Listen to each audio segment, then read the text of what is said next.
ايه اهم ظواهر الموسم ده يعني من الناحيه الفنيه ومن ناحيه تفاعل الجمهور كمان؟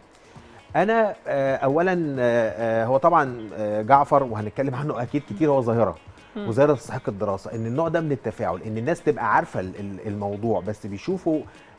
ده كان ذكاء من محمد سامي، انا يعني بعترف بده، لان احنا انتقدناه قبل رمضان بكام يوم انه هو ليه طلع حرق الموضوع.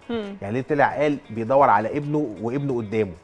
احنا ساعتها قلنا ده كده حرق. هو طبعا ما حرقش حاجه، لانه ساب التفاصيل كل يوم في تفاصيل جديده. صح. نتفق او نختلف على الفنيات، على بنى الشخصيات، بس هو قدر يعمل حاله فرجه. الناس عايزه تتفرج، بتتابع فعلا يوميا.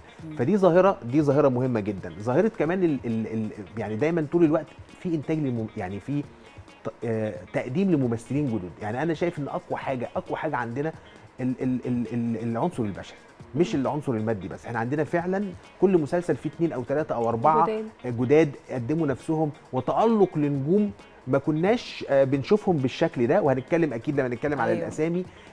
كمان المخرجين عندنا كذا اسم مخرج كويس.